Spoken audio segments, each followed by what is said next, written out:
Have you ever been in one of those arguments with a total stranger, maybe over something tiny, and it just blows up? Today, we're going to get into the psychology of why that happens, and we're going to talk about one simple, powerful word that can be your secret weapon in pretty much any tense situation. And that T word is mollify. It's a great one.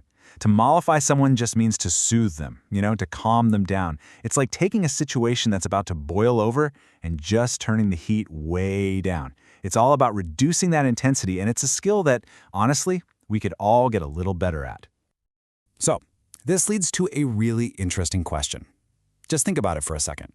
Why is it that a fight over a parking spot with someone you're never going to see again can feel way more explosive than a real, actual conflict you have with a friend or a family member?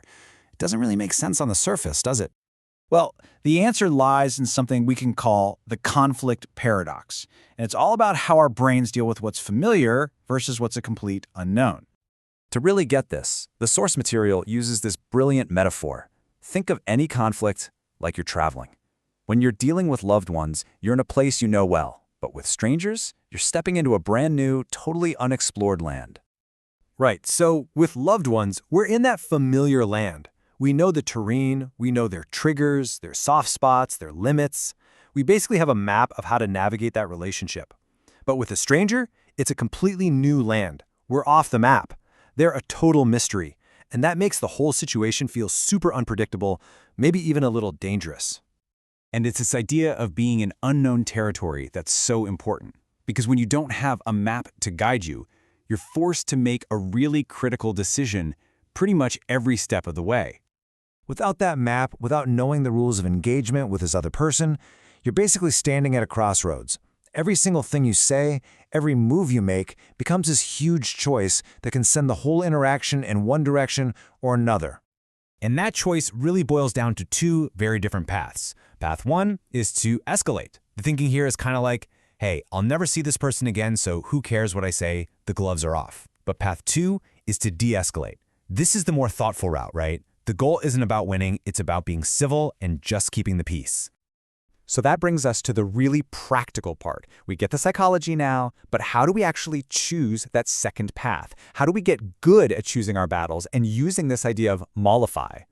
So, how do we do it? Well, it's actually simpler than it sounds. First, you just have to assess the situation. Ask yourself, is this even worth fighting about?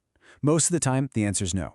If that's the case, your new goal is just to decrease the intensity. And sometimes, that means just being the bigger person, showing a little humility to just shut the whole conflict down. At the end of the day, it's about consciously choosing which battles are worth your energy.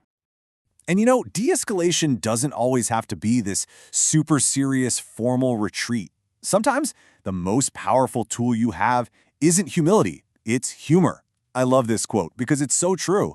Just bringing in a little bit of laughter can completely change the vibe of a tense situation.